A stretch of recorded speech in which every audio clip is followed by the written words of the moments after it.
Hi, I'm Raymond Davidson. I'm from Chicago, Illinois, and I'm the current #1 ranked player, trying to keep my ranking up, playing in the IFPA World Championships. What was the thing that brought you to pinball? Why do you love it so much? When I first found pinball, it was at my grandparents' basement. They had an old Gottlieb Pioneer, and anytime I went to visit Grandma, I always just went right to the pinball machine. You know, other kids were in the swimming pool, but I was playing the pinball. My dad was showing me how it works, and I wanted to beat his high score, and then I did, and he was like, "Wait, what?" And I kept getting better and better, and it just went up from there. Has there been a machine here at the asylum that you found to be particularly difficult and hard to break?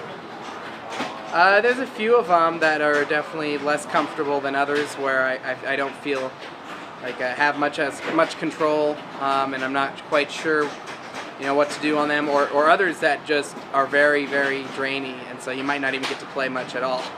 You feel more comfortable on the EMs, the solid states, or the DMDs? Which ones do you feel more comfortable playing? I definitely like the newer games, but if I've been practicing on some of the classics, I don't mind playing them.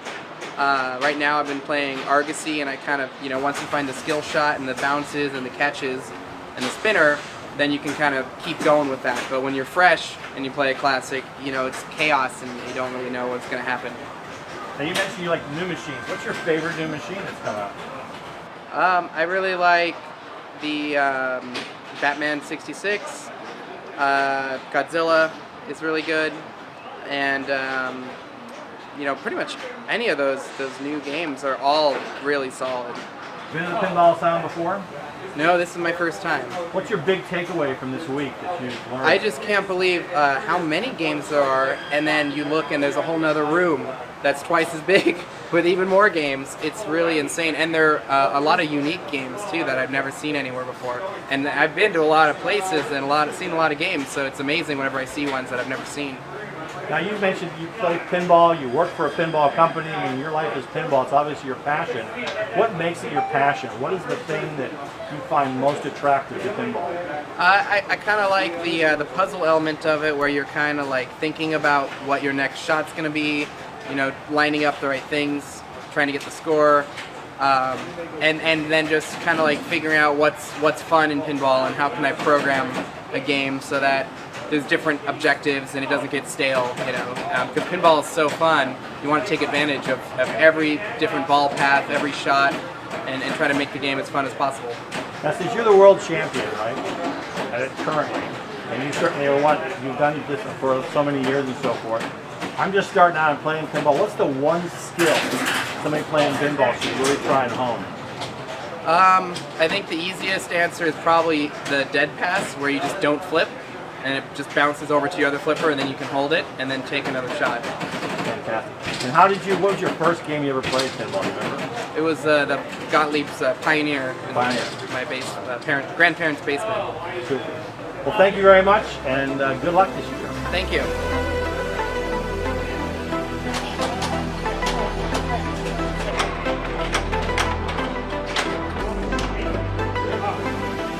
My name is Colin McAlpine. I'm from Austin, Texas. Awesome. And how did you get involved with pinball? As a little kid, we'd go to eat pizza almost every Friday night as a family with another family, and they had an arcade there. And I'd play video games because, in the era of video games, that was the cool thing. It was awesome.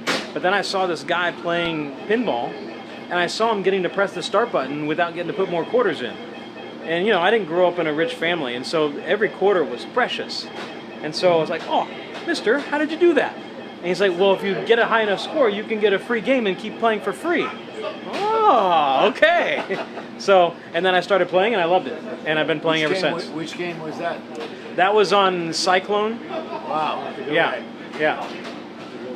So what about pinball that you love? What's your passion? What does pinball mean to you? First, the biggest thing about pinball is it's a way to connect with other people. I mean, yeah, I love pinball, and I love playing by myself too, as far as like just playing the game. But the best thing about competitive pinball is going to the events and connecting with new people and reconnecting with the friends that I've made over the years. You have games at home? Yeah, I have 6 at home, and then a few in storage. Yeah. So you obviously are somebody who likes the classics, right? I do. I didn't originally like them, But but more comfortable playing with classics versus like the EMs and the solid states versus the new DMDs? I don't know if I'm more comfortable on them, but I like them. They're a different beast. But they're some of the same skills, but you have to tweak it. Yeah. So playing the classics, sometimes people say they're challenging, but a little more easier because you don't have to think as much about all the different shots you make versus a brand new machine like the Sopranos behind you. Yeah. Is that attractive to you too? The fact that you just go in there and play and don't have to think about, oh, I gotta hit this skill shot and that skill shot, do this, do again. Yeah, no, I mean, I actually like the complex rules. I mean, a lot of people know me because, or I'm well known for the fact that I know a lot of the rules of pinball. And I used to be able to keep track of them all in my head, but then now I'm getting older and I can't do that anymore. So I have to keep it on a spreadsheet to keep track of it. But no, the thing I like about classics though is that you're using some flipper skills to really just go and nail the same one or two shots again and again and again. Whereas the modern machines, you have to do pretty much everything. You have to play the whole game. With classics, there's usually one or two things you want to do, and just keep doing it over and over. In competition, do you have a game plan for every game? Oh, for sure. Yeah, every game. Yeah. So do you study the games before you come compete? I do. Yeah. And then we also have the warm-up period before this tournament, and other tournaments have the same thing sometimes. And I go and I'll play the actual physical copies and make some notes because, like, your Jurassic Park here doesn't play the same as the Jurassic Park that I play at one of the locations I go to the most in Austin. Or your Paragon. I have a Paragon at home. Your Paragon here plays completely differently from my Paragon. How do you get prepared for these tournaments? What do you do to prepare for these? Most of you guys seem, the ones that are ranked as high as you are, seem to kind of take it easy going to these tournaments. But you must have a great big pre-game plan to prepare yourself. What do you do? I mean, I make a list of all the games that are announced for the tournament, and then I go and reference it to my master list of all the primary rules that I want to make sure I know. And then, like I said, we have a warm-up period, and I come here and I'll take notes for that. But other than that, I don't prepare anything else. It's not like a single game you hadn't played? Was there a single game I hadn't played before? That's part of the tournament. Yeah. There's some new ones here that I never played. That's part of the tournament. Yeah, it's part of the tournament. Yeah, the Bon Voyage. Never played it before. Cherry Bell. Never played that one before. I never played Disco before. I think that might be the only three. You have a lot more that I hadn't played that aren't in the tournament in this room here. But yeah, but in the tournament, I would say those three, I think, were the only three that I'd never played before. Pinball is such an amazing situation right now. It's become so popular. Every movie you turn on, there's a pinball machine in it and so forth. And people always want to know, how do I get involved with pinball? What's the one skill you should have if you want to play pinball well? The one skill? What's the skill you should master before anything else? Learn how to not flip. Not flip. Tell us about that. So meaning that the ball most of the time is going to bounce off your flipper and go safely over to the other one so you can get a more controlled shot. So that's really, at the end of that, or the reason why you want to not flip is because you don't want to just see ball, hit ball. So in other words, it's not just about survival. There are rules to the game and things you want to do, and you increase your probability of making the shot you want when you've controlled the ball. And one of the easiest way to control the ball for anybody is just simply don't flip. And then dead bounces and it goes over and you get a controlled shot on the other flipper. Question: you've never been to Pinball Asylum before, right? This is the first time, yeah. So I'm sure hope you're having a great time at the asylum. Excellent time. What's your one takeaway from this whole week event? One takeaway is just remarkable at how many pins you have in this location, and I'm very envious that you have this. We don't have a collective or club like this in Austin. I would love to have it because it's so nice to be able to come to a place that isn't a barcade just crawling with drunk kids or drunk wannabes. Yeah. So no, but and also the sheer variety of the games you have here, the very unique games, very well maintained. So yeah, that's my big takeaway. Well, we're very fortunate. Thank you for coming to the asylum, and thank you for coming to the World Championships. And thank you so much. Good luck to you. My pleasure. We enjoyed having you. Thanks for hosting.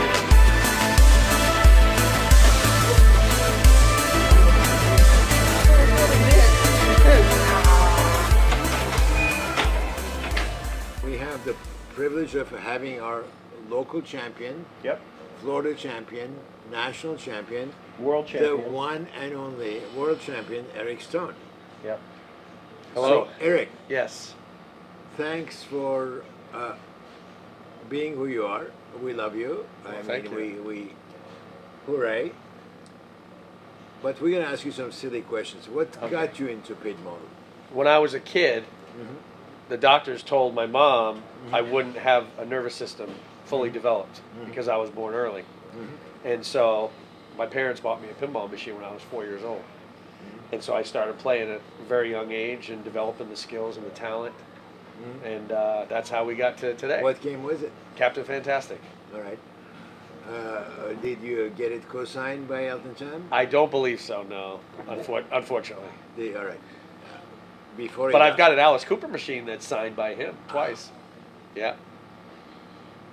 It's right over there. Jeff, your question. My question: what do you love about pinball? What is the thing? I would love to say that in this moment right now, when I'm facing elimination and like I'm going crazy inside because I'm nervous, I'm going nuts. All you guys are excited because you're like, oh, I'm gonna win. It's the adrenaline, but that's part of kind of what I like. Although I rather win 4 games to none than have to go to a tiebreaker and then continue. But the camaraderie and the pinball family is what I really love a lot about pinball. Of course, I love winning too. I love winning big tournaments. I just got to get out of my own head. David, your question. Well, what I said to you before, not that I'm any expert, but I said, you need to slow it all down. Does that mean anything to you, or is that just words? Well, no. And Basically what I did is I kind of started talking. I started having a conversation. Right. When I have a conversation when I'm playing pinball, I'm more relaxed and I do better. And especially when Josh Sharp sits there, because he's always been a real nice guy to me, real nice. Right. And even though he can't really say much back to me, I can talk and I can joke around about him, and I know he's listening, and it makes me a little bit more relaxed, you know. Right. So I don't tend to rush things as it is, so I do kind of go slow. Peter had a couple really, really good games in the last 2 before Guardians, and so I need to beat him on Jurassic Park and end this thing for the night. Yep. What's exciting about you too, if I can add too, is Sure. not only you do pinball, Yeah. but you're also a professional in another realm as well.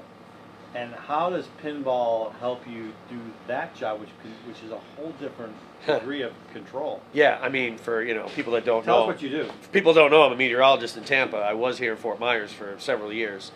And I had mentioned before in other conversation that, there's patterns with weather. There's patterns with the forecast models. The forecast models are off. I notice the patterns. I adjust and forecast. Same thing with pinball, Shots may be off, or there's certain patterns that I want to do on pinball machines. And I try to memorize those patterns and, be a great forecaster and try to be a great pinball player as well. Do you enjoy the EMs more than solid states or more than the MDs? What do you I like the 80s and 90s a lot. You do? Yeah. Because the rules are a lot more simple. I don't need to know 50 million things to do. What's the game you keep going back to that you just love to play? Twilight Zone, Funhouse, Addams Family, like those 1990s. Yeah, Whirlwind's a great game.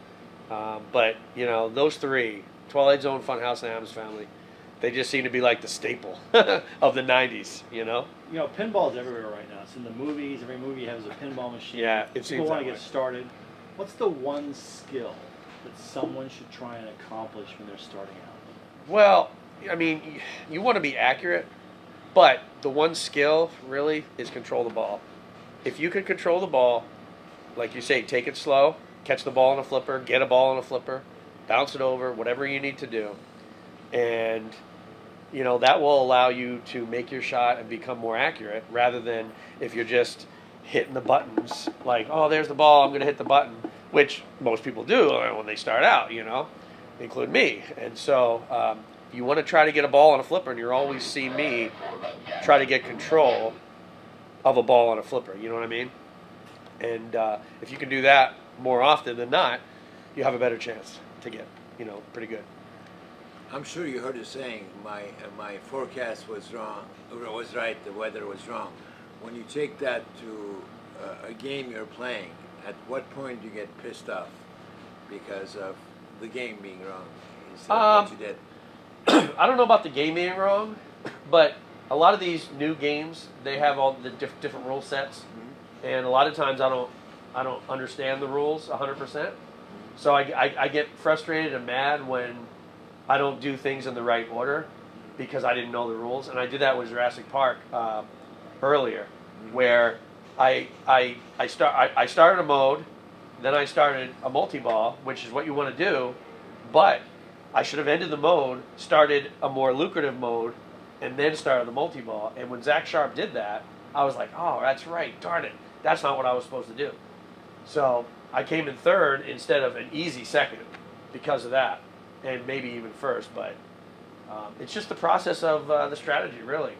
You know, if I don't know the strategy, it really pisses me off because it's like, darn, if I knew the strategy, I could execute better than them. You know what I mean? Yeah, I do. But did you tell Keith Elwin life is not that complicated, so quit making it such? I don't think Keith Elwin makes it complicated, does he? Meaning, I'm talking about the rules in the games. You're talking about what? The rules in his Oh, games. yeah. That's what people want now. All right. You know, tournament players want that. I don't necessarily want that. No, that's crazy. You know, I don't like it either. You don't like Yeah, it either. You yeah. know, we all go back to Valley Williams, and Yep, I like yep. who done it better than Jurassic Park sometimes. You know? That's right. Although Stir Jurassic Park, I like that game. I didn't say I don't Well, you're like getting it. ready to play it. Yeah, so. All right, we're all rooting for you. Thank you very What's your much. one takeaway from this week? You've been here all week. What's your big takeaway? You know, I got to really step my game up if I want to do anything. Well, good luck. Yeah, You did great. thank you. I'll try my best. Good.